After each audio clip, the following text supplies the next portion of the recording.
Hey, we are live. Hello, hello. Welcome to Black Coffee, Honey and Grits. Hello, everyone. Well, we're here this evening. We promised we'd be here at 6:30. We're a little early, so hopefully you're catching us. And we are continuing the conversation on health, on foods to eat, and most specifically, we're talking salt, oil, and sugar this evening. So anyway, let us introduce ourselves. We are Black Coffee, Honey, and Grits. If you don't know, ladies, we are the Black Coffee. Our lips drip with honey, and sometimes we got some grit. And we have Sass Class. We have all that ass, some more than others, but it's all good. It's all okay. There's love for everyone. So we're here talking more about health today.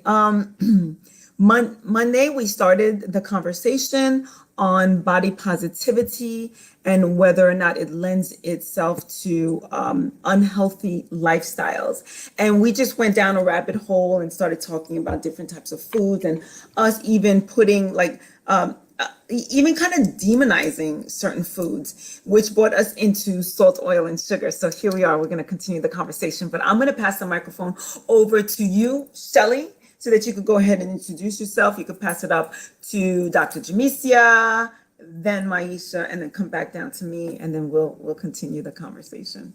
Go Okay. ahead. I'm Shellie, a cardi you guys out of New Jersey. I'm a cross life estate professional holding real estate banking and life insurance licenses and servicing people nationwide, making home ownership attainable and sustainable. Dr. J? Hey guys, I'm Dr. Jemecia, the nurse practitioner extraordinaire. I'm also your intermittent fasting and mindset coach, YouTube influencer, speaker, author, all the things. And I'm one fourth of Black Coffee, Honey, and Grits. Passing it to you, Maisha. Hello, everyone. My name is Maisha, also known online as Debbie Maisha. I'm a teacher of sensuality and sacred sexuality, and my business, Sensual Energy Alchemy, guides Black women away from sexual shame and fear and into their power so they can show up bold and powerful in life, business, and love. And I am Carmel Jean Francois. I will be your host this evening as we take on this topic. I work with folks who have come to realize that they have a food and sugar addiction, and I guide them in adapting a whole food, plant based lifestyle in order to take control over that addiction and also combat whatever chronic conditions that come along with it. But I'm always here encouraging each and every one of you to add more plants to your plate. So tonight I wanted to talk about salt, oil, and sugar. And I don't know if some of you know, but I'm all the extreme. I'm like, get rid of the salt, get rid of the oil, and get rid of the sugar. And it's kind of like, really? I'm just curious about being whole food plant-based. Why is it all that serious, right? And some people might think that way, and then some people might be like, okay, I'm up for the challenge. Let's see. And I've mentioned before, and I'll say it again, the three is a trifecta of sorts. They come together, especially with the foods that we are consuming, especially here in the United States. 75%, I think more than 75% of the foods in our supermarkets, in our grocery stores, in restaurants, more than 75% are ultra processed. That means most of the time they are unrecognizable from whatever it is that they say that it is. If I should have come up with some good examples, but mainly they're unrecognizable. And let me start with an example, an apple, right? So an apple comes out the ground, it's red apple, it's round, you know that's what that is. And then you have the process starts whenever we do anything to it, even if we slice it. It's processed now, right? We've sliced it. Maybe we added I like adding lemon to mine. It really preserves it. It keeps it from oxidizing, turning brown. It adds a little extra zing to it. I like that. So anyway, I've just processed my apple. I made it so that it can last a little bit longer, and I've thrown it in the refrigerator. That's processed. And then let's take it a step further. We mix it up with some water or whatever. We make applesauce. And now it's a little bit more unrecognizable. We've broken down the fiber. It's not going to process the same in our bellies. And then now it's in an apple pie, McDonald's apple pie. Well, where did the apple go? Well, we see little chunks and it has all this extra stuff on it. It's extra sweet. Like, we don't know apples to be this sweet when it comes off the tree. And then it has this cake thing around it, right? So that's an ultra processed food. It's barely recognizable from when it fell off the tree, and it tastes different as well. So that's an ultra processed food. So most of the foods that we're eating, that's in the freezer section, that's on the shelves, completely dehydrated, and they've added preservatives, etc., to keep it from going bad, so that it can last on the shelves and it can last in our refrigerators and freezers for much longer than the way nature intended. And so usually with those types of foods, they've added salt, they've added sugar, and they've added oils. And why? Because the stuff tastes good. I'm not going to deny it. It tastes good. Oil tastes good. Sugar tastes good, and salt tastes good. And the industry has found a way to combine the three in most of the foods that we eat. Even the sweet foods that we would not think is salt in it, there's salt in it. All the more savory foods that we think that there's no sugar in it, guess what, guys? There's sugar in it. And if you look at the back of most foods, you'll see it for yourself. There's a brand of salt that literally contains sugar. Yes, sir. Yes, ma'am. And it's the little girl with the umbrella. Yeah. Look at some of the back of those salt containers, and you'll see that there is sugar in the back of that, listed as an ingredient. And then you look at, I always bring this up as an example because when I first learned it, I was shocked. Peanut butter. You look at the back of most peanut butters, Skippy, Jif, you name it, you will see sugar. And I'm like, why? Because it tastes good. And because sugar and salt are preservatives, they dehydrate foods and make them last longer. And they're also void of fiber, which everybody knows that our bodies need it in order to stay regular, in order to help push things through, and so we can keep normal bowel movements. And we are actually quite deficient in fiber in this country. And people talk about protein all the time, but people are not talking about fiber the way they should be talking about fiber. So are these three really that bad? Salt by itself? No, we need it. Salt is a necessary nutrient. Oil, we don't necessarily need it. We don't need oil to survive. It tastes good, but it contains little to no nutrients, but it tastes good, but in small quantities, like really small. And Lord knows we just eat too much of it.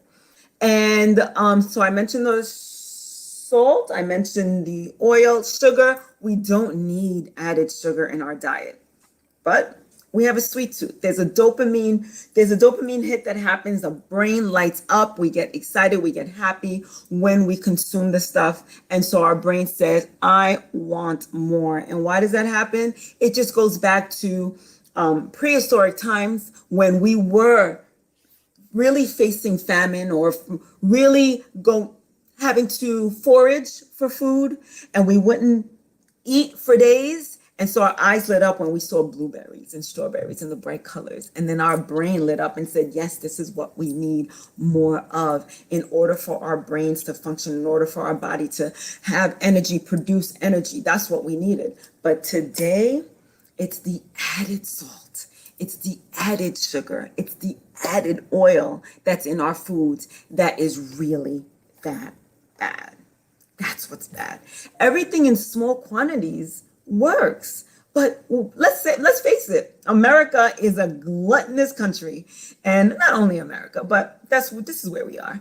And because of that, we just want everything big, supersized, extra big portions at restaurant. Give me the whole tub of ice cream. Let me have more potato chips. We are a country of excess. Things taste good. And because we're able to have it, we are in no way, shape or form in danger of starving. We're not. But because we have access to it, we want it and we want more of it. The marketing industry knows it. They've made it so that it's easy for us to get our hands on. That's why the food is so cheap. And they thrive on our addictions. Yeah, I said it. So anyway, I want to open up the conversation. I have a few more things to share, but I just wanted to open up the conversation if anybody wanted to chime in. Well, I'll chime in because I don't feel like I have a problem with any of those. I'm gonna be honest. I don't feel like I have a problem with sugar. I don't feel like I have a problem with oil or salt. However, when I decided to pull sugar, added sugar from my diet, I noticed that my body felt different, felt better. I had less pain. I carry pain in my left hip and my ankle. And when I went without sugar for a week, the first week, I was waking up with no pain. And I was like, I don't really have a problem with sugar.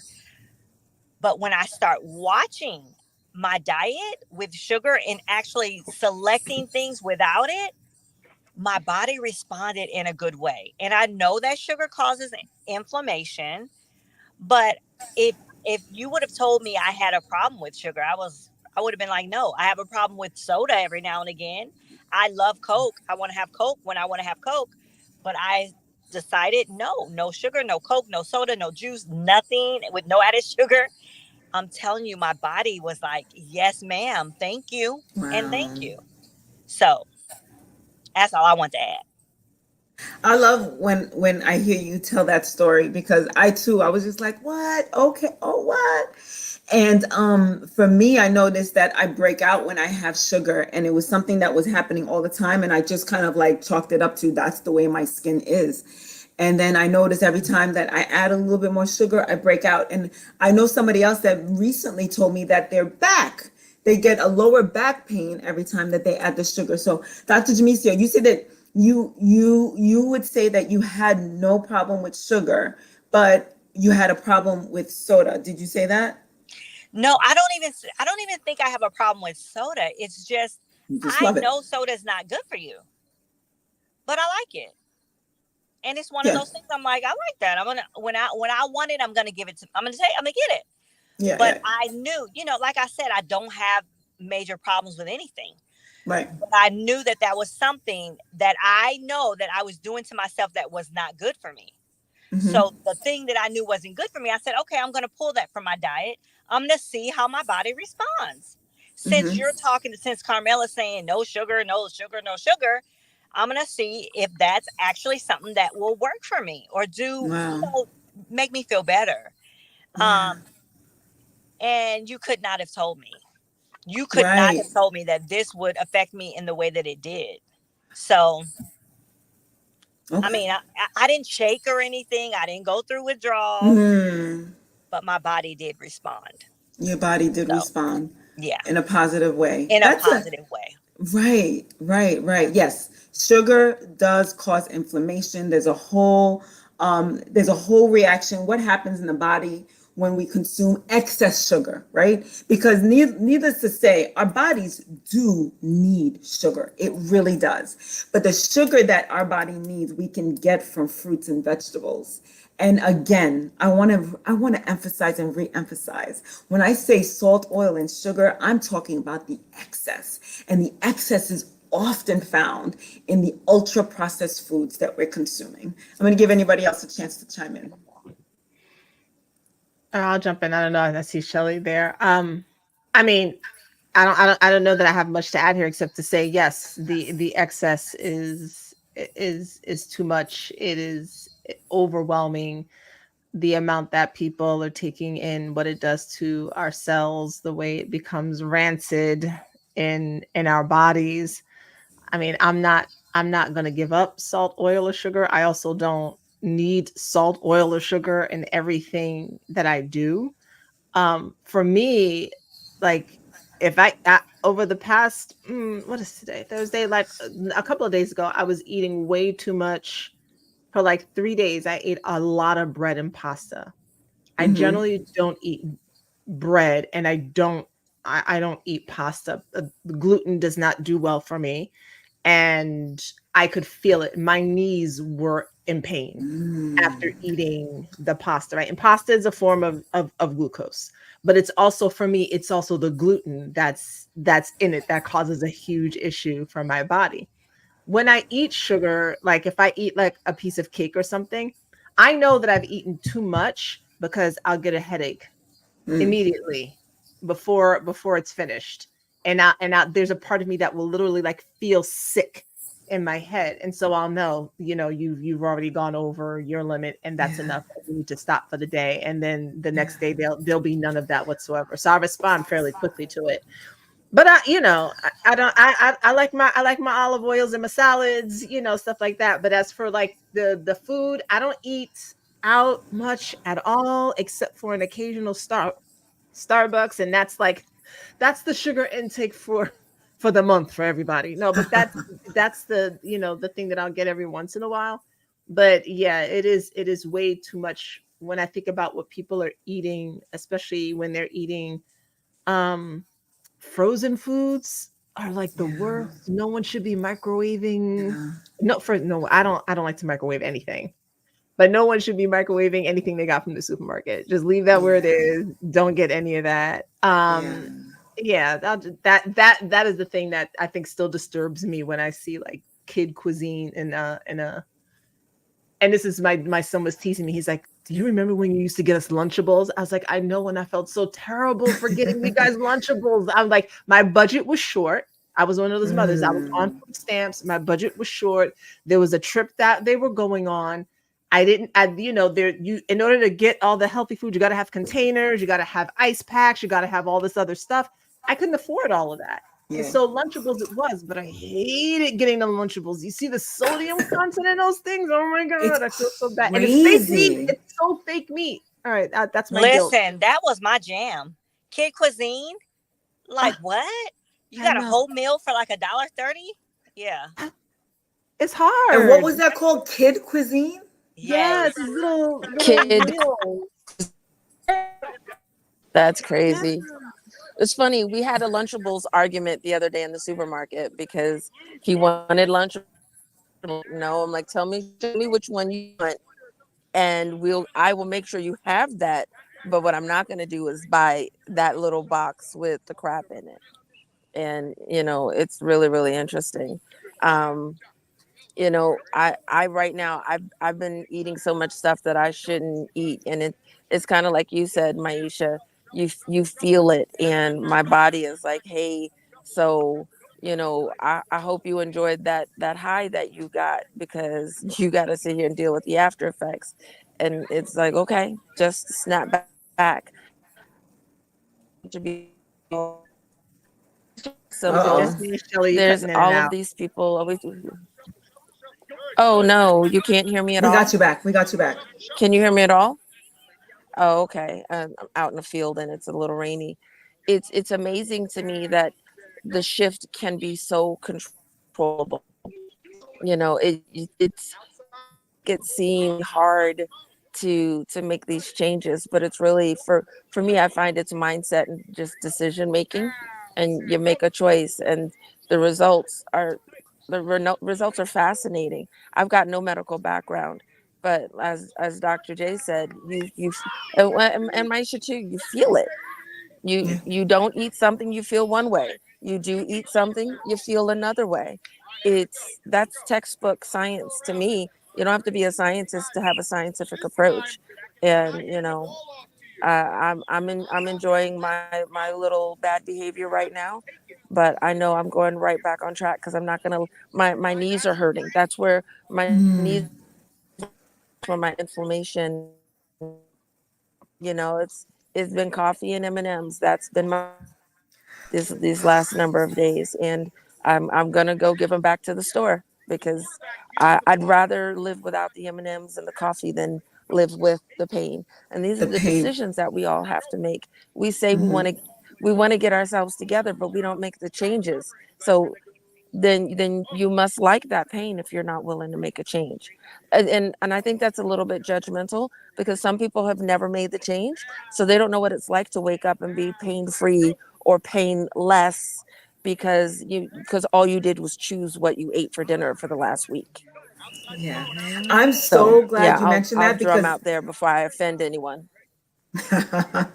No, I'm so glad you mentioned that because there were things that you said that I was going to pull out two things. Number one is how you feel, and number two, it just escaped me, but I'll figure it out. But the how you feel part, you see how Maisha's like immediately, even before I'm done with the piece of cake, I can feel the headache coming. And Shelly, you're talking about your knees ache, and you know it's because of the inflammation that's being caused by whatever it is that you're, enjoying in your mouth right now, right? And you're feeling the effects in your joints. So many people, you said it so perfectly. So many people don't even realize that this is affecting them in this way. It's having this physical manifestation, right? It's affecting your joints and how you feel because they're not off of it, because they're so consistently consuming the stuff, the salt, oil, and sugar in the ultra processed foods that they're consuming, that they don't even know what it feels like to wake up and feel good, to wake up and not have that hip pain, to wake up and not have those joints hurt. Some people really don't know. Or if they wake up and they feel like that, because they're so accustomed to feeling that way, they just chalk it up to age, to overusage, to football injury, to dancing injury, and they just kind of like, oh, this is the way my body is. This is the way my body is. And they resign themselves to feeling terribly because they're not even aware that the foods that they're consuming is having this physical manifest. It's manifesting itself in a physical way, very real way, in their joints, in their muscle aches, etc. So I think that was an outstanding point that you made. There was something else that you said too that I wanted to bring up.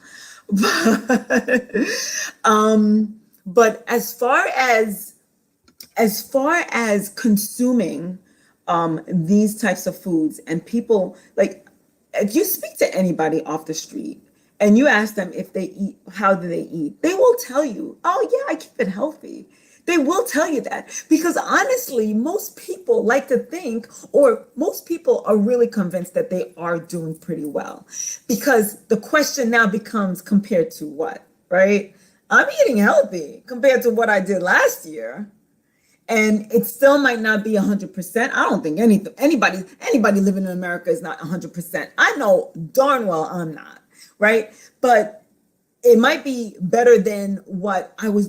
For me, I can honestly say it's better than what I was doing last year, because I am watching more and I'm more in tune with what I'm eating, and I'm paying more attention. And whatever slip ups I have, I know, just like what you were saying, Shelly, I can get back on track. It's about being that strong, because we can go down that rabbit hole and Can I just kind of interrupt get you? lost. It's Yeah. it's not just the strength, it's the awareness.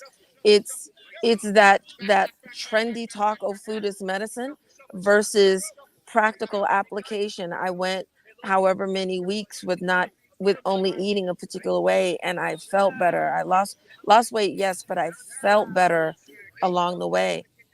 It's really easy to get caught in these, watching all these blasted videos, 15 to 90-second blasts of information. It's not the same as having a choice of a salad or pizza and choosing a salad and noticing the difference. I'm having my M&Ms and my coffee, as I've said, but I'm not eating pizza. That's the practical knowledge that I don't want that in my body. And it's something we've got to learn along the way, and you can't force anybody to do it. And it's like, God, wouldn't it be awesome if, we talk about the lights go out, but wouldn't it be nice if the sugar factories just went out of business, if we had COVID for sugar and we couldn't use sugar or sucrose at all for a year? Like, how, obesity would like shift for half the Yeah. planet. Yeah. Anyway, I know I just went completely to the extreme, but I just wanted to say that it's like, it's amazing what you learn when you open yourself up to learn. So that's it. Yeah. And I just Yeah. wanted to jump in and say, Chris said that he came down with Bell's palsy in 2019, and it bothers him when he eats sweets, so he had to stop. Oh, They have to stop. Yeah. that's interesting.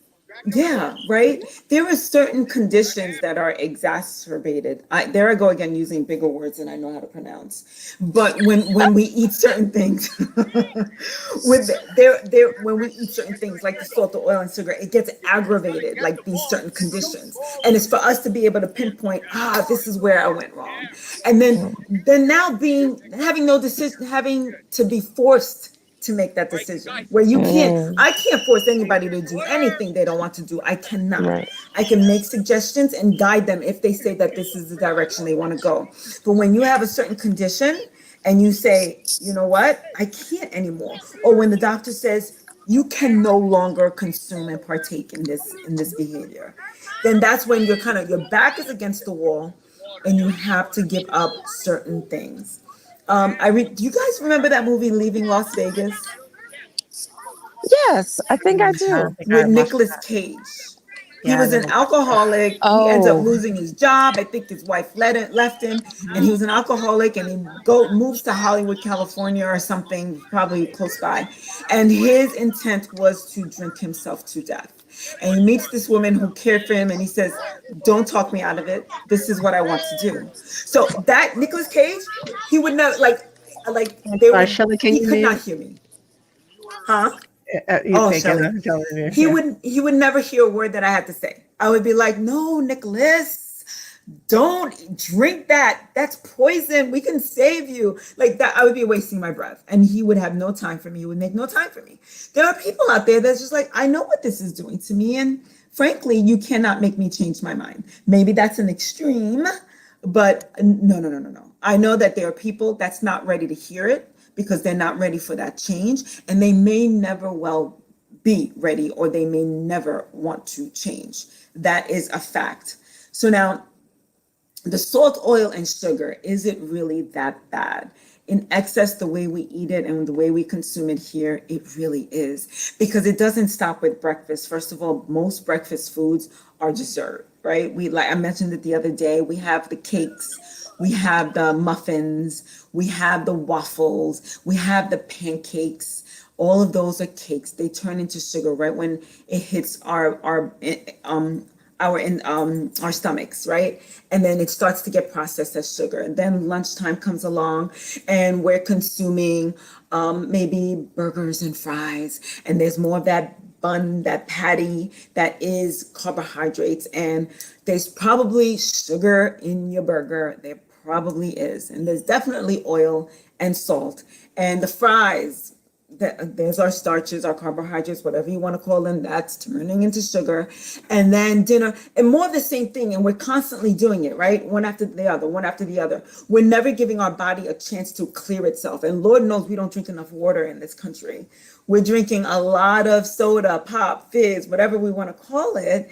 We're drinking a lot of juice. I heard somebody say the other day that they were like, "Oh, no, I don't remember when the last time I had water was." I said, wait. What? I can't remember when the last time I drank water. Oh, yeah, no, I like my Pepsi, I like my juices, and no water. And I don't know if I've ever met somebody that couldn't remember the last time they drank water. That was Quite a interesting few to hear. people. Quite a few people I've come across. That's well, interesting to there was hear. a period of time where I was like that. I told you, I used to have, oh my God, it was a period of months where I was just living on Coca-Cola products, morning, noon, and night, juice and soda. My job had a contract with them, so it was in my fridge at home. And when I got to work, I didn't stop for coffee or any of that stuff. My first stop before on the way to my desk was to stop and grab a couple of sodas. Break time, grab a couple of sodas. Lunchtime, grab a couple of sodas. Second break, an 8 hour shift. So I'm walking in what two. I, I got to a point where I realized I was drinking 1-2 liters of juice and soda every day, and it was normal. It wasn't until I went sugar free or tried to where I found out exactly what I was doing, and it's like, wow, we don't know. We just and you're thirsty. You drink something. I couldn't possibly be poisoning myself. Mm. Right. Right. We don't know. And there's an education piece that's detrimental. That the fact that we don't know that we're not educated, that's detrimental to our health too, because we don't know the difference. I remember not understanding why. What does sugar have to do with pimples? What does sugar have to do with bloating? What does it's sweet. To me, it was a taste thing. What it had to do with the rest of the body, I was just like, I don't understand. I'm so confused. Why are you even bringing that up with my sugar intake? And most people really don't understand the correlation, what sugar does in the body, what excess sugar does in the body, what excess oils do in the body, what excess sodium does in the body. And they don't understand that sodium, salt, oil, and sugar comes in pretty much everything that's packaged. Everything. Chris says, I noticed my skin started losing its pop glow, and I started drinking water again, and it's back. I thought it was just being older, like what you spoke on earlier. Yeah. Yeah. I noticed when I consumed more water that my skin is actually softer. And it's really incredible because a lot of the things, symptoms, good or bad, right? The skin softness and the clearer skin, like Chris is saying, or even, the backaches and or the hip, like Jemecia was saying. So a lot of times we don't even correlate it. Like we've lost such a connection to our food that we don't even understand or realize what the foods that we're eating is making, how it's making us feel, because there's no correlation. It's kind of like, I feel bad because I feel bad. What does that have to do with what I'm consuming, with what I'm eating?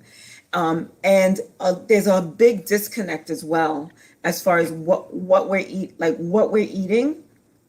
There's a big disconnect with what it is that we're eating. So for instance, my mother used to make this delicious meat. It was so good. She put it in all of our soups. The smell was good to me. It tasted amazing to me. And it was cow's tongue. That's exactly what it was. And we knew the French word for tongue. And that's what we called it. But there were two things for me and why I did not make that connection. Number one, because I was bilingual, so it was what it was. I didn't make the connection I didn't make the connection between the French word and the English word and what it actually was. And I never saw it in the supermarket. And then one day I saw it in the supermarket, and it looked exactly like what it is. And I'm like, that's gross. But I was like, it still tastes good. It still tastes good. But I say that to say food ends up on our plates and we don't associate it with like a living soul. That chicken that died for this, and that cow, and those animals that were probably abused to get to our plates in this fashion. And lived these horrific lives, unnatural to what they were placed here on this, how they were placed here on this earth to live. And so that part too. And when I became whole food plant-based, it had nothing to do with the animals or the earth. I was just like, let's see how I feel. And the longer, like within 2 or 3 weeks, it didn't take long. I started diving into all of these different shows and movies and documentaries about how the animals and even the workers and migrant workers and everybody. And I was appalled. And at this point, I was not married to veganism. I was just like, I'm 3 weeks in, just trying this out. I let the world know, listen, I'm trying this thing out, right? But nobody was holding me accountable to stay vegan. But after I saw all of that, I was kind of like, I know too much, guys. I know too much, and I can't go back, if nothing else, for the people that suffer along the way and their families, right? For the animals, for the earth and what we're doing to it. So then there was a lot of moving parts in it, and it was just kind of like, oh my God. So I just kind of like took another direction, took a detour to our conversation, but I can pull it back. Real quick, Chris. Real quick. Okay. Chris said, I worked at a meat market for my first job at 14, and I saw chitlins as it came out of the pig, or chitterlings as it says on the package. Yuck. Ugh. Yeah, That's something. But is it really a bad detour? there's a lot of things that are unpleasant to discuss. It doesn't mean that we should not discuss them. And what we're eating, it is what it is. I wish I wasn't where I am so I could use the other words, like we talk about, just the word mucus. And I look at food and I see that word now after being in your world, and it's like, yeah, no, that's not appealing to me. And and just being exposed to that process and exposed to the fact that these animals are not processed right away. They're decomposing creatures that then are later processed, and we still ate that. And Yeah. if we saw the origins of what we ate, we wouldn't eat it. I find that helpful in my decision making. So yeah. And the milk, the eggs, the dairy, um, you know, the, they're animal secretions. Let's just call it what it is. Secreted from an animal that's not meant for us to consume. What an egg is, and a laid egg is a chicken's period, right? That's her monthly cycle, and yet we keep it to a certain we keep it until we can consume it, and it's filled with something that's supposed to give life to an animal. And milk, when a cow is milked, how is a baby cow, how is a calf supposed to consume mom's milk? They don't. They give it formula of some sort, and we're drinking what is meant for like 100-pound animal to be fed on, to give it its energy and give it its muscle and give it its fat content, and we're consuming it.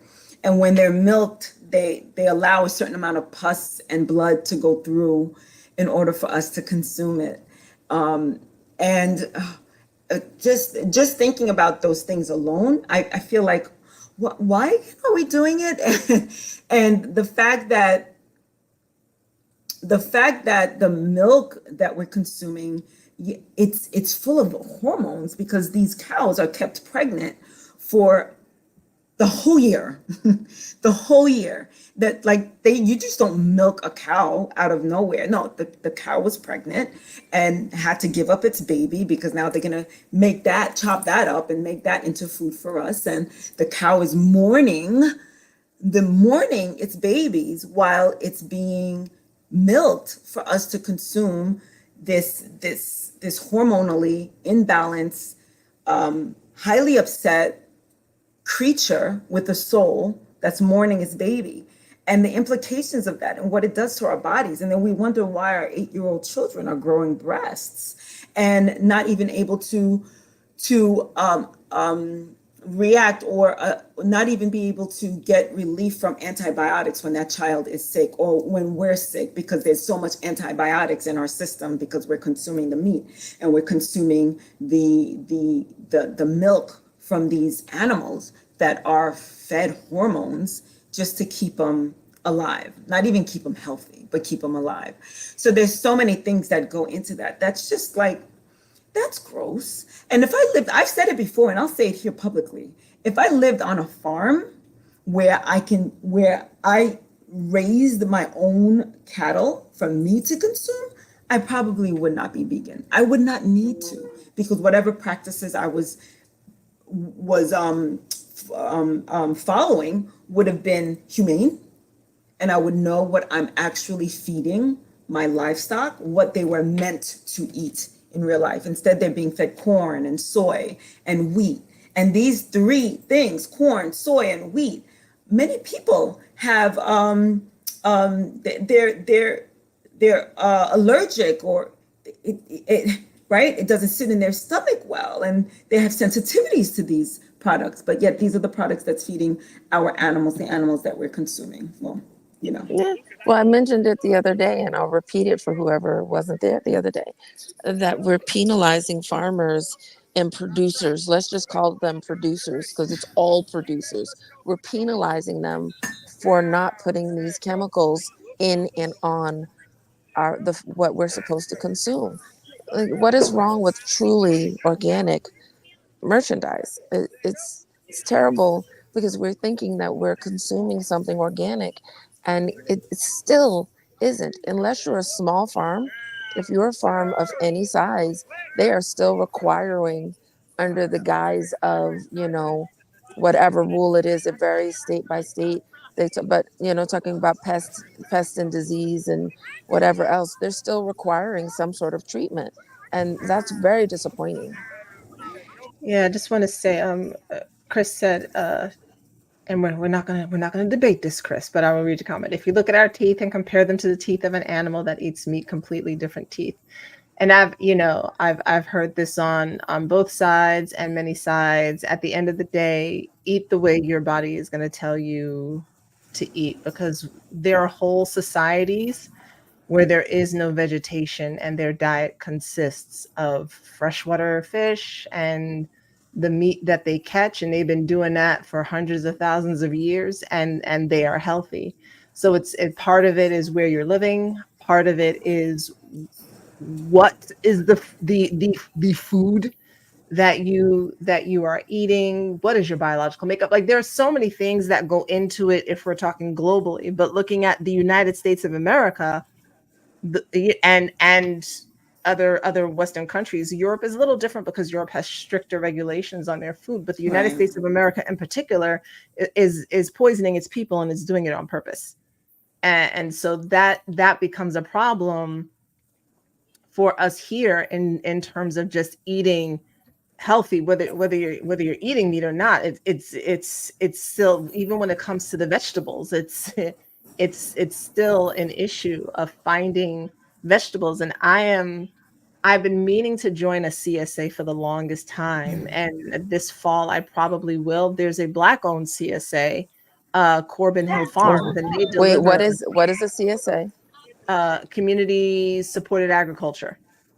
And you can order, these are the small farmers that you're talking about, Shellie, and you can order your boxes and your food is delivered. In Harlem, a friend of mine just started another farmers market on 125th Street, which I'm excited about. So now I'm going to go to that farmers market and see what they have there. These are the options that we have, because no matter what supermarket you go to, even Whole Foods or Trader Joe's, they are still part of this process. And it is an entire process. Having had children in the public school system, I can tell you what their menu looks like, and I can tell you that our country does not care about its people at all. When you look at our children and what they eat in school and what they eat in Denmark or Right. or other countries, it is pancakes with milk, the syrup, and a piece of fruit. So sugar, sugar, sugar, sugar is Right. what they get for free breakfast from the Yeah. USDA. And And salt. then right, and then lunch, maybe something like a corn dog, literally. They have, and then they say, well, we have the salad bar. I mean, sure, but most high schoolers aren't going to go to the salad bar, and it looks sad anyway. I've seen it. It's sad. It looks Yeah. like the salad you get out of 7-Eleven, And so then by the time you come home, it's whatever it is. So this country as a whole has no care for its people, for its citizens, or for the health of its citizens, because of course, big pharma, but carry on. Yes, they care for their pockets and what's going to keep the consumer come back more and more and more. And they've dedicated billions upon billions of dollars to make sure that the foods are so highly palatable. That means so highly delicious that it keeps us coming back for more. We are just subjects. They call us, what do they call? They call us users. Like, Yeah. I mean, because they know this stuff is addicting. They're not like, they'll deny it. They'll deny it, and they'll just be like, oh, but they have this thing called the bliss point, where they'll come in and they'll do the research and they'll put their foods together until it reaches that perfect balance of salt, oil, and sugar to make the brain light up, the taste buds sing, and to keep us coming back for more and throwing money at the foods that make us think that we feeling good at this particular moment in time because it just tastes so good, right? And what does it remind you of? It reminds you of somebody that's addicted to drugs and that feeling that they get, and they're constantly chasing that first high, right? And it's sad because again, most people don't realize it's happening. They don't know it's happening, or they'll even be like, no, no, no, no, no, no, no, I'm not addicted. But we really don't give ourselves an opportunity actually to even feel that we're addicted, because I didn't know. I didn't know I was addicted to sugar. I laughed about it. I knew I loved the stuff and I knew I didn't want to live without it. But if you took it away from me, I'd be like, I'm going to make a run to the store. It's pouring out and it's freezing. That's okay because I need some chocolate, right? That's the addiction talking. That's the withdrawal symptoms that I need to go out and get my fix. And that's literally what's happening. But we live in a society that people never have to know what that feels like. They never have to know what that, that craving, that strong craving when you need that fix, because we live in a society where we are over abundantly in the midst It's of in all full of this. supply. Full It's in supply. full supply, and it's in full supply 24 hours a day. If I can't go outside, heck, I can call Uber to bring me some food. Like, That's right. it's always available at our fingertips, always available.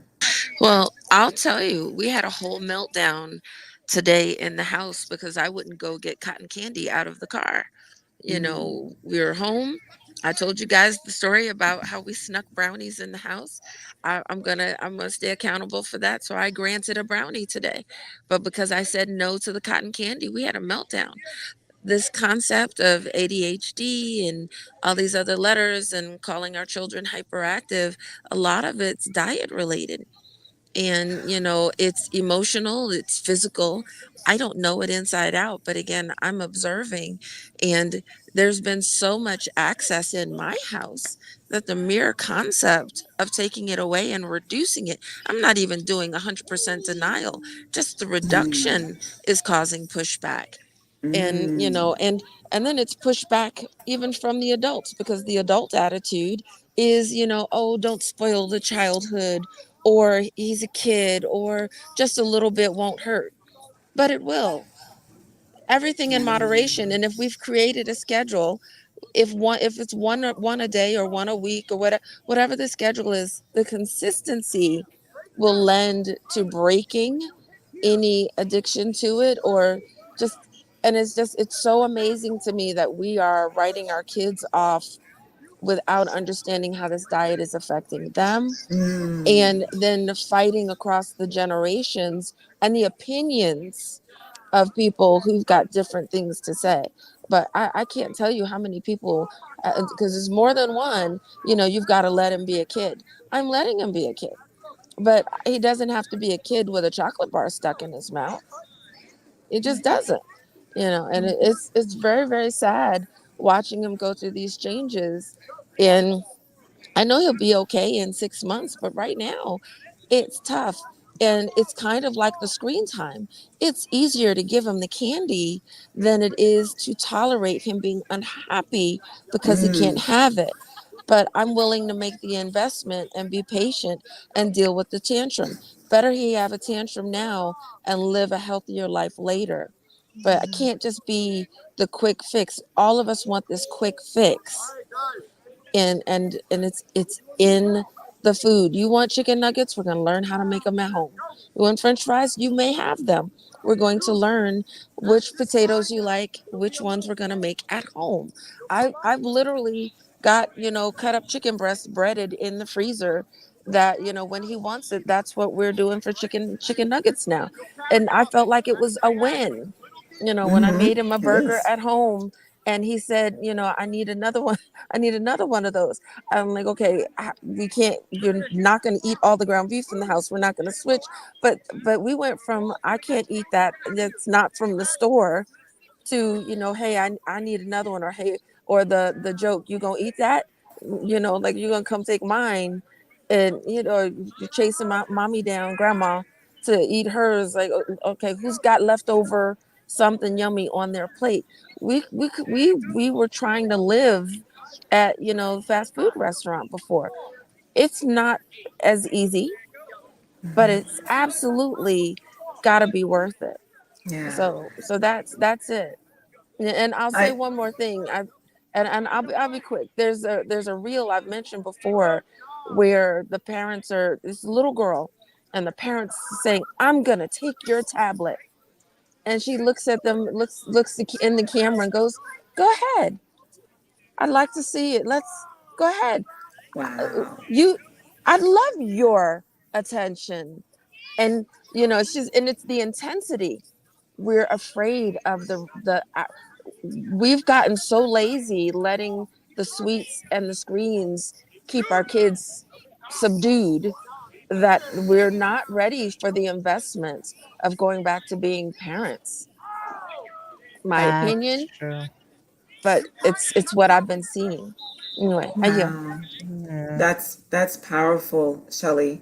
And I love everything that you are doing at home. Where, all right, you want fries, let's make them at home. You want chicken nuggets, let's make them at home. And no, it's not the same thing. I remember when my dad tried that. I was like, I want KFC, and you're telling me that you're gonna fry chicken at home? What? And he did fry the chicken, and it was delicious. We were eating a different kind of poison, but at least we knew what type of poison this was. Like, we knew all the ingredients in this poison. But I appreciate everything that you said, especially that part about being parents, right? And actually doing the things at home and knowing that food can come from, like, we can make our food. We live in a society. I have cousins who don't know how to cook. We live in a society that we don't need to know how to cook. Like, again, everything's at our fingertips. We can have things brought to us. Does it get expensive? But when that's all you know, that's all you know. So I feel like when children start getting an idea of, I made this, and the pride that comes from them because they partook in the dinner that's on the table tonight, there's a sense of pride there. There's a sense of, ooh, look what we did. And they get to enjoy and appreciate their food and be thankful for their food in a very different way than if we're just praying over our food. Thank you, Lord, for this food, and let it provide nutrients or whatever people say. And not to downplay the prayer at mealtime, but when the children, when they actually put their hands and got their hands dirty with it, they could be a lot more appreciative. And I remember when we first met, Shellie, you were like, oh, give me some recipes for Herman. And I gave you some recipes that you would be able to cook with him, right? And I thought that that was such a beautiful, beautiful thing for you to ask for, to give you time, with quality time with your son while you prepare healthier meals with him to nurture his growing body. And I feel like here in New York and America, we might not have enough time, right? Might not think or feel that we can allocate that type of time to spend with our family. And it's a little sad, but it's the sign of the times. It's definitely what's happening. There's no judgment here. It just is what it is. And for each of us to do our part, whether it's just doing what you're doing and being that light for somebody to kind of like follow, or not even follow, but to just kind of like encourage other people that they can do the same, even if it's a little bit at a time, incrementally. When I say no salt, no oil, no sugar, I want folks to understand that I'm dealing with people who have come to realize that they have an addiction. An addiction. This is not somebody, I don't deal with people who just want to lose some weight. I work with people who have an addiction, and with that addiction comes chronic conditions, like real stuff that they have to get over. So when I say salt, oil, and sugar free, I'm talking treatment. Because the next step is for the doctor to tell you, not only do you have to stop all this, but next week, let's schedule surgery, and then you're going to have to be on meds for the rest of your life. What are your alternatives? Let's go salt, oil, and sugar free, whether you like it or not.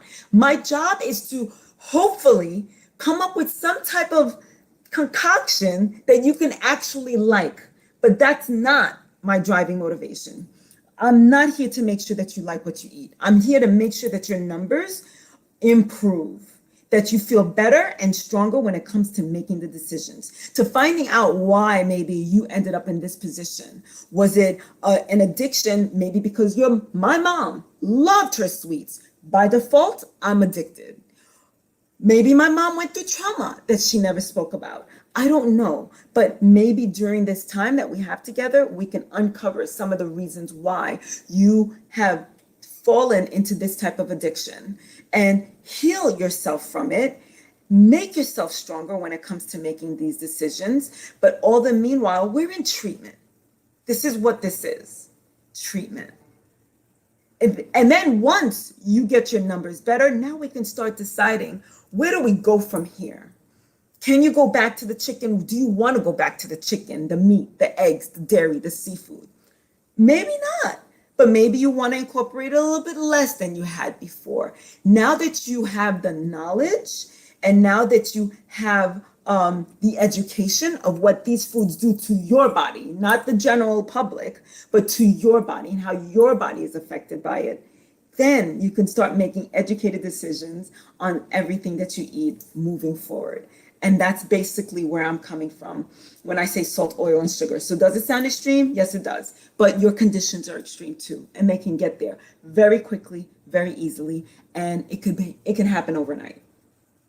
I mean, really, it's like people who, if you're someone who is looking to kick a cocaine habit, there's a period of time in which you have to seclude yourself from a lot of things in order to kick that habit. And the thing about most food is that it's very difficult to seclude yourself from a lot of food if that's part of the issue. And so sometimes for some people, the extreme measure is necessary to go that far to the right in order to even come back to a middle space. But before they can't get to the middle, because they need to go all the way over here and just take out everything except for the essentials in order to do a reset. And Chris said, I've lost 25 pounds in 40 plus days by just quitting artificial sugars and drinking water.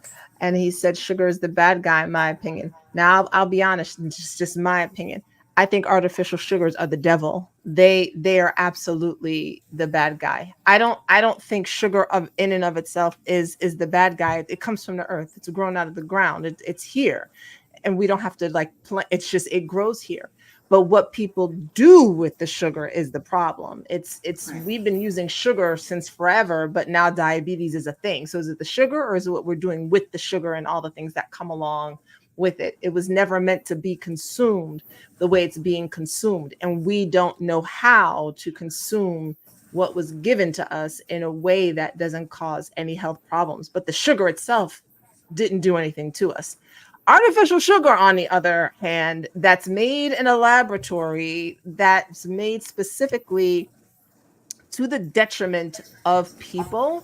No, there's not a person on this planet, and I will say it, and people can be mad at me all they want to. No one should be using a Splenda, a Sweet and Low, an Equal, whatever it is that comes in some kind of other package.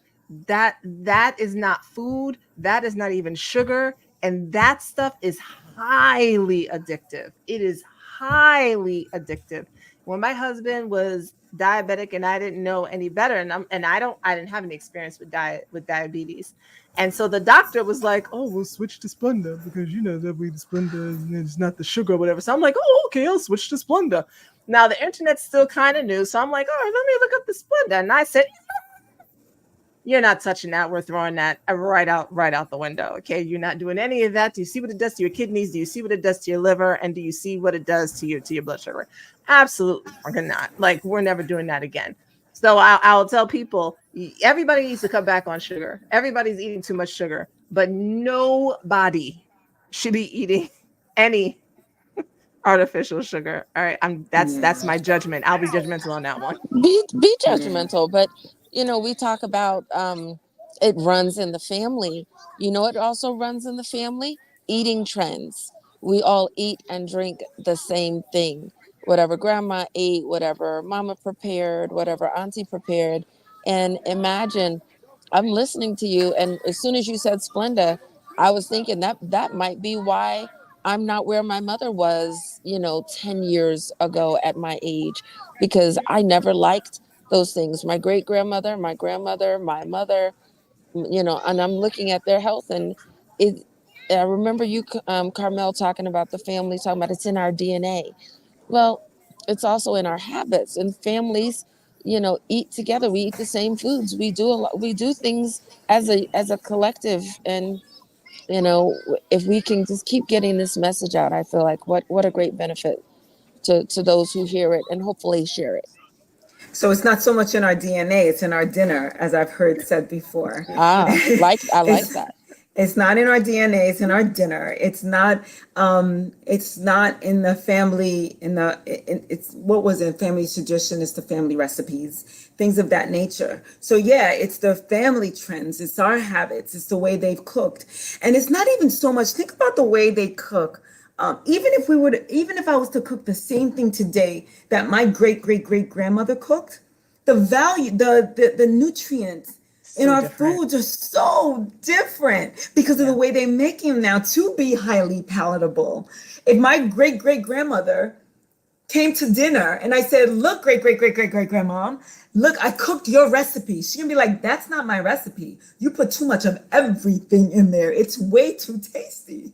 Right? So I feel like we have so much to contend with right now. So yeah, not only is the recipes being passed down, but now we're cooking it with very foods that's made so differently than they used to be. They have less nutritional value because our soil is depleted. They're all genetically modified.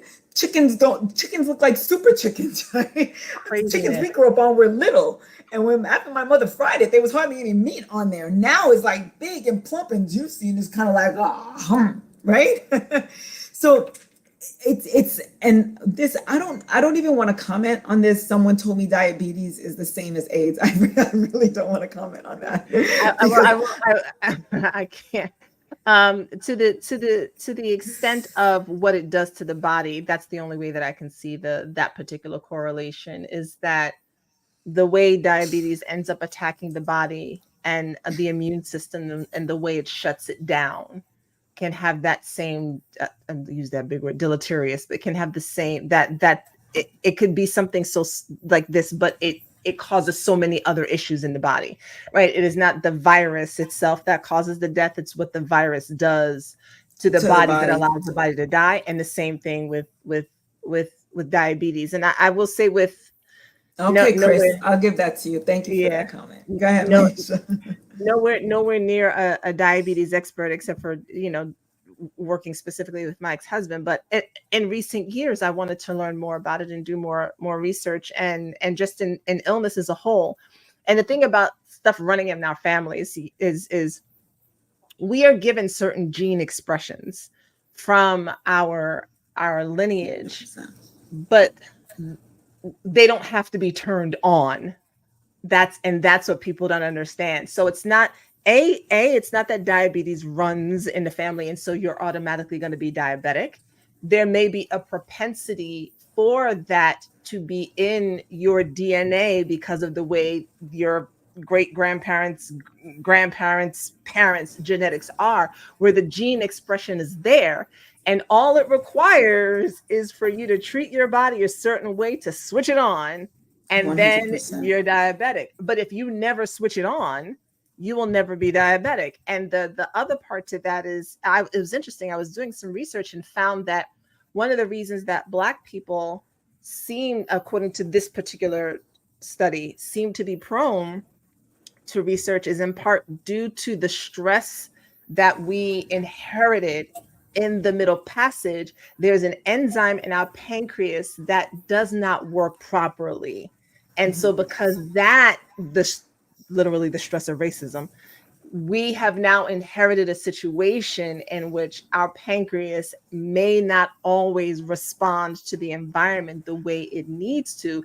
And so because of that, we may have to be more careful. The same does not affect people in Kenya or Nigeria, but even though we're the descendants of those folks in particular, it affects us here. And that's part of the reason reason why. So we just have to be more careful than somebody else would, and that's just what it is. Which is why we're more prone to the diabetes, because Mhm. that's where the insulin is actually made, all of that. So thank you for mentioning that, Maisha, because that's all part of epigenetics. I don't know if Yeah. yeah, right. So epigenetics, we can actually change the gene expression. We can actually change that and pass it down to our offspring, where we are when we heal ourselves to that extent, and we pass the healed enzymes and the healed DNA and healed genes to our offspring, or pass on the same trauma.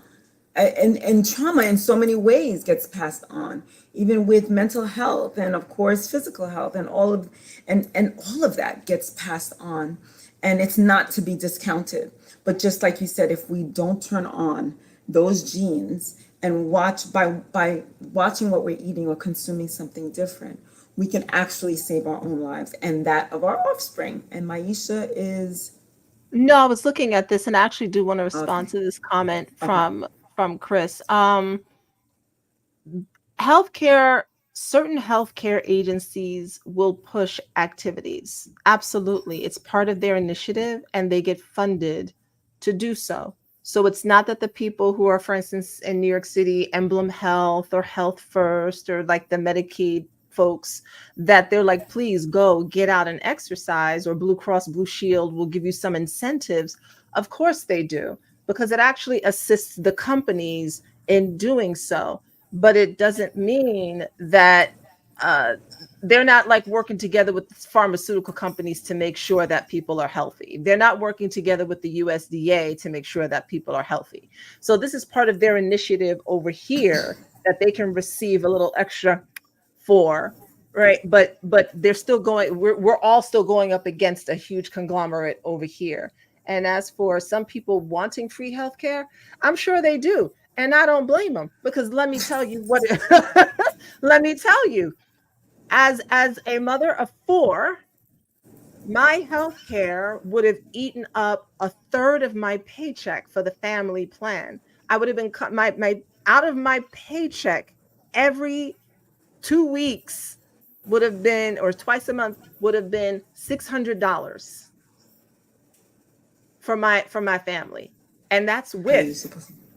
my job covering some of it, right? Who and then you still have to pay for the co-pays and all of that, and then you have to meet a certain deductible before the insurance kicks in.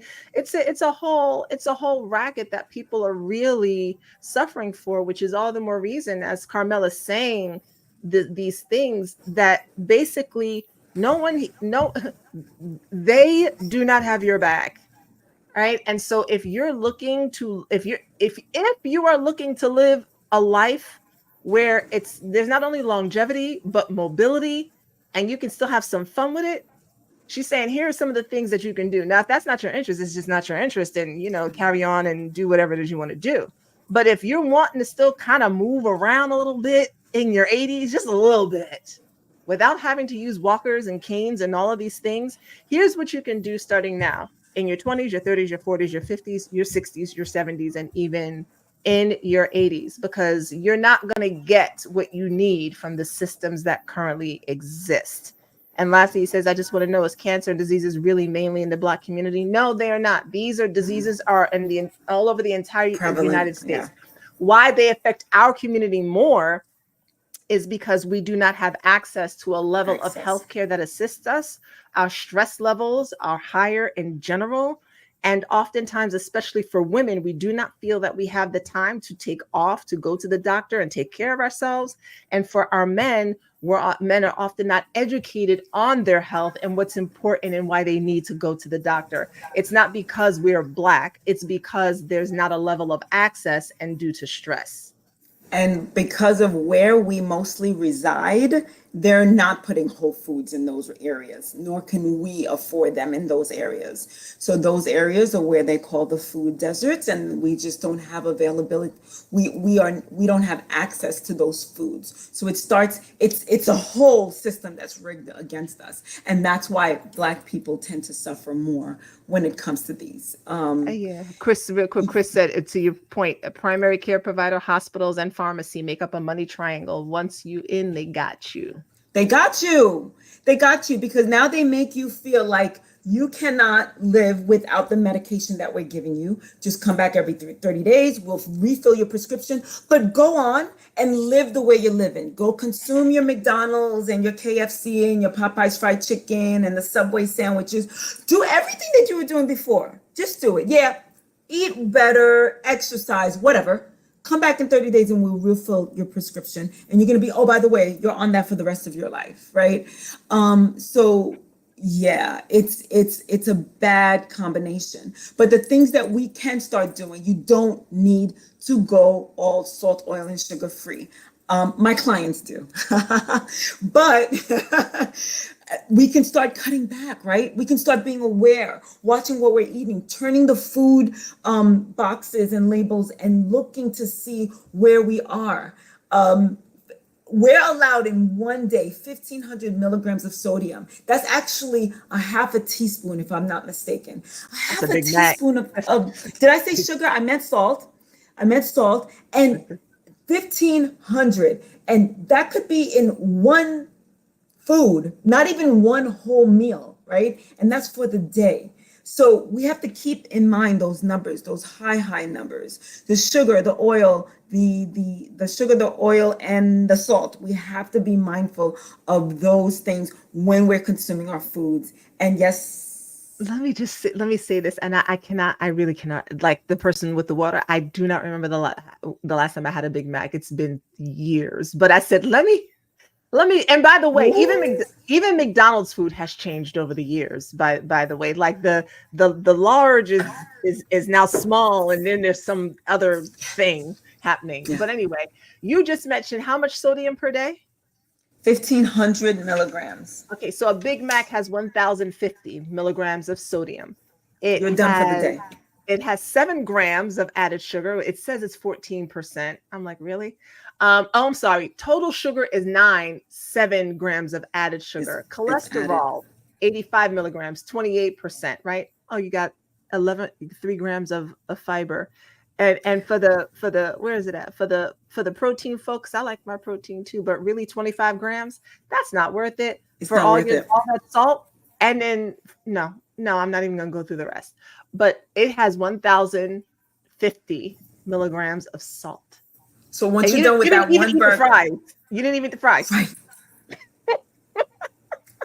You're done with that one burger and you're done with your salt intake for the day. And that's not all you're eating. You've got the fries, you got that apple pie, and that was just lunch. What did you have for breakfast? What are you going to have for dinner and dessert? So this is what happens. It's the compound effect. Those fast food and junk food advertisements that are targeting children is huge. These companies know that children are impressionable and defenseless. So it's all about attacking their taste buds. Yes. And then, they put the children up against mom, right? Because now Shellie's has this baby that's throwing a tantrum. And Shellie said, sure, it's easier to give him what he wants instead of hearing him, throw this tantrum. And many parents feel like that. I know my mom did. Actually, we didn't eat that stuff out. We cried and begged for it, but Carmel. My God, I feel like I remember one time ever having a Happy Meal as a child. Oh, right. That was Happy Meal, McDonald's. I cannot say that.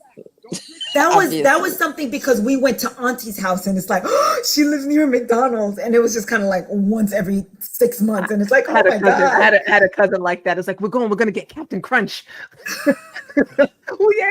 We would end up at McDonald's just to play on their playground, and they would not even buy us fries. Every once in a while they would sneak some stuff in, but yeah, mom got us with the sugar because she liked candy. But Let's not forget about those McDonald's and Burger King commercials that come on Cartoon Network, Nickelodeon, etc. Yeah. Yeah, and now they're not even like Ronald McDonald. I was watching this documentary where Ronald McDonald is doing parties for kids, but never does he mention McDonald's. He doesn't even have the M on his thing. They just know who he is. And that makes the babies want to go out and get a burger, even though he never said anything about a burger. But ladies, let's not forget restaurants like McDonald's and other places. They're not making us buy that food. We can always eat healthier. Can we? Well, so I wanna actually say, Chris, that's not entirely true. Right. There is a mechanism that they use. For instance, as Carmel was saying earlier, and thank you, he also said, thank you, very informal conversation. They come together and they research the palate there are food researchers. They research the palate, they research the colors that invoke certain emotions. That McDonald's colors aren't those colors because they're nice. They're colors because they invoke a specific emotion when people see them, and that makes them want to go there. There's a whole psychology behind this. That's number one. Number two, they research what it is that will be most addictive. They all do that. Drake's Cakes, Hostess, all of them. They are combining flavors of chemicals together for a specific reaction. Three, McDonald's purposefully, and other places too, pump into the air from their kitchen. You think it's just the vent. It is not just the vent. The smell of the salt that comes out. So when you walk by, it wafts into your nose and it's like, ooh. So it makes it more difficult for people who are already highly stressed. And don't get me started on nervous system, already running through a country, dealing with a job, dealing with finances, dealing with caregiving, dealing with all these other issues. It makes it difficult for their brain to also have to then switch that. Can they? Yes. Should they? Sure. But let's be honest about what it means to be a human being and how difficult that actually can be for the majority of people, which is why McDonald's has over 1 billion served. These things are done on purpose. I need y'all to understand this is not just by on accident. It is all on purpose. Right. Same thing with Right. cigarettes, same thing with alcohol. And the psychology of it that you mentioned, Maisha, the subliminal messages, right? So yeah, all of that. It's not by accident. It's all. That's why they're And so successful. Did you think that they just got the recipe right? No, no, no, no, so my Same thing let's with friend. talk food about the packaging for the recipe kids. though. The look at there's the Fruit Loop controversy that's going on. Fruit Loops in America is not the same Fruit Loops that gets shipped out to No, Canada. No. They don't absolutely allow not.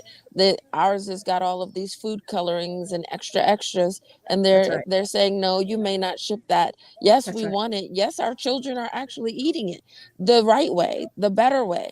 But There, it's there are all ridiculous. those extra additives in foods in America compared to to UK counterparts and European counterparts. And I've seen these studies where they would take a burger from the US and a burger from uh Denmark, because you mentioned Denmark, Yeah. and they will see that our foods have more salt, oil, and sugar in it, more preservatives, and it's sad I would to eat. say I the would eat. least. I would eat McDonald's in Europe, perhaps, maybe, kind of, sort of. I don't know yet because I have an aversion Right, now to fast food. But I would possibly even eat their fries. And I will tell right. you what's interesting is that the last time I ate McDonald's fries, I stopped eating the food. Well, the last thing I stopped eating was the fries.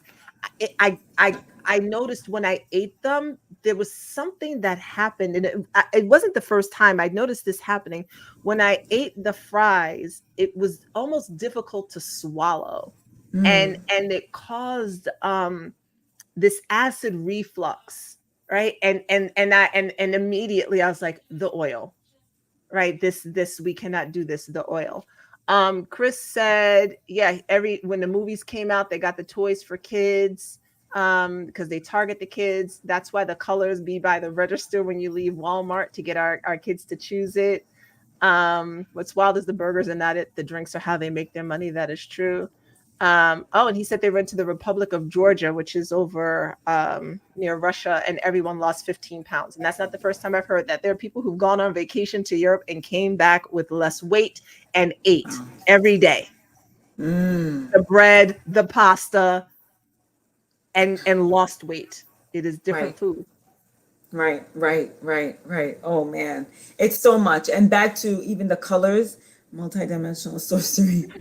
And even with the colors of the foods to attract the children, like the most colorful foods are at eye level of the babies, of the children, so that they can see it and reach for it and get, mommy, buy me this and buy me that.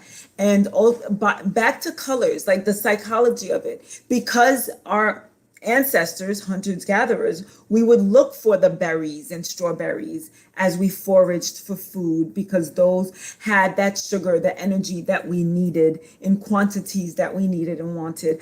Our brain is immediately attracted to the reds and the blues, the very high colored things. And that's why in the supermarket on the candy shelves, you walk down that candy aisle and all these colors pop out at you. And I got to tell you, I don't really shop at supermarkets so much because I have this condition in my fingers. My fingers get cold. I don't shop at supermarkets. I will order online and go pick it up.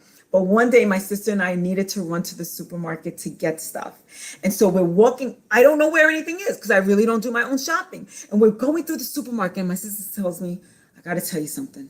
It's giving me anxiety being here because I want everything. I said, me too. I wanted to ravage the shelves because everything, the colors, the frozen food section, although I knew it was nasty, there's something psychologically that just grabs my attention and I just want it. I want it now. So it was an incredible revelation. And this happened only a couple of months ago. And I think I'm pretty strong when it comes to making my decisions about food.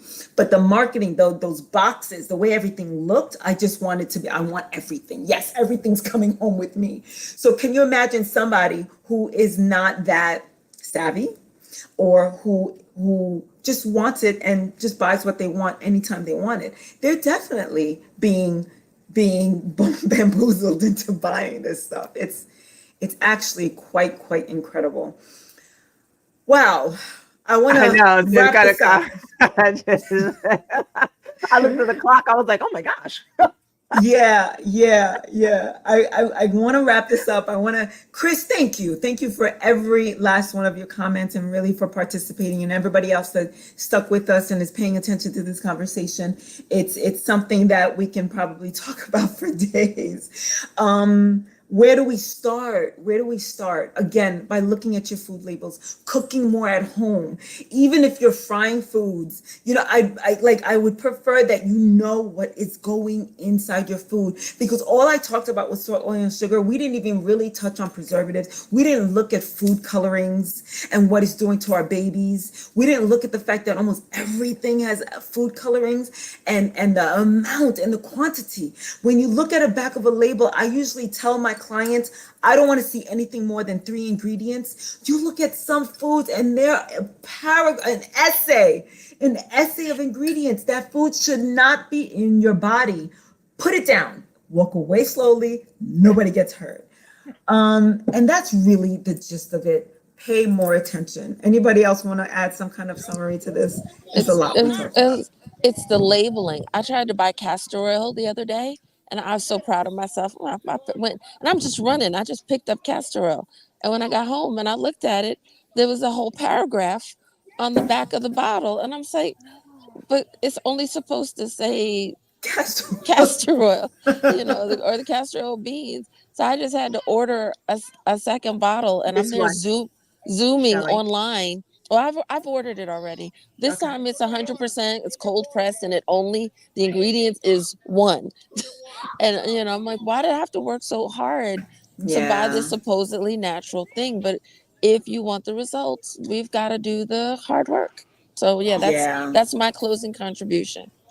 Thank you. Yeah, and I'll say the same thing, keeping in theme with the labels. The ingredients go from the most to the least.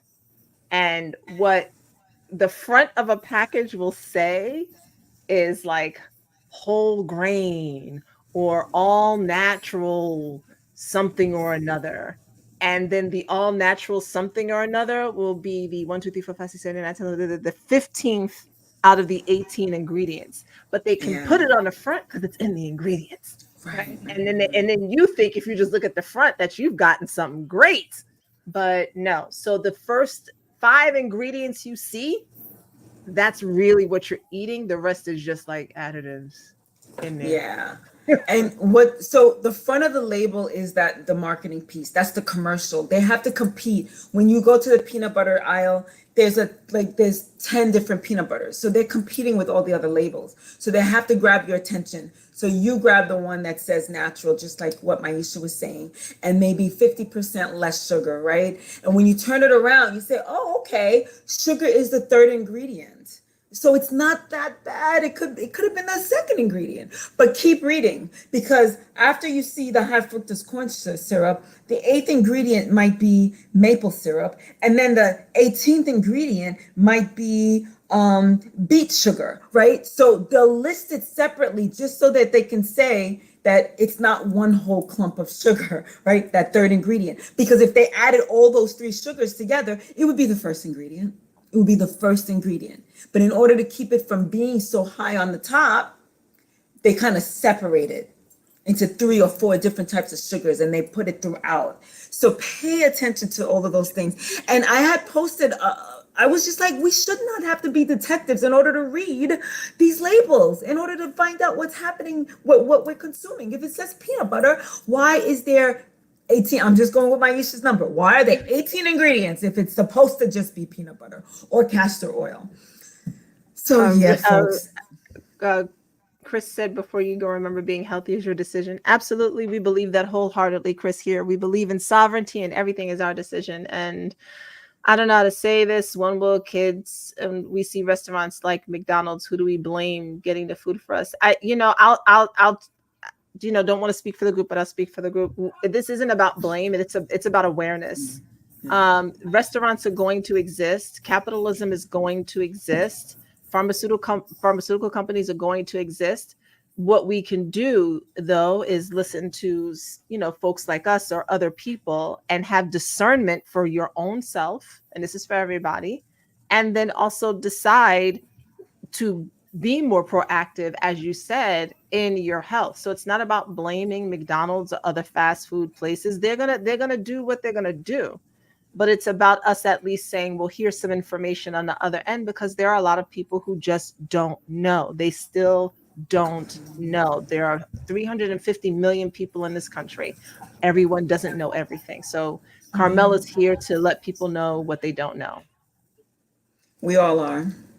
And thank you, ladies, for partaking in this conversation and for expressing different aspects and different perspectives and different points of it that I wasn't bringing up. And all collectively, we just said a great deal. It's been an hour and 37 minutes. Friday, we're going to get together at 11:30-ish. Same channels. And I want to talk more about food on Fridays. So we'll talk more about healthier choices, and I say that very carefully, healthier choices, and even how we can take something and make it healthier. So I want to talk about that a little bit, and wherever the conversation takes us, it takes us. I want to say, don't forget, on November 9th, Black Coffee, Honey, and Grits are getting together live and in person. We're taking our brunch to a whole new level. We are talking business, entrepreneurship. We're talking about excelling in whatever it is that we want to excel in, whatever our passions and our desires are. We're here to learn from each other and also teach. So the 4 of us will be live in New Jersey. Jump onto our website. Make sure that you're on our mailing list so that you don't miss any of our announcements concerning with regard to this and whatever else that we might be doing. And we'll all see you Friday morning, 11:30-ish. Just look out for us. Thank you, everybody. Thank you, Chris.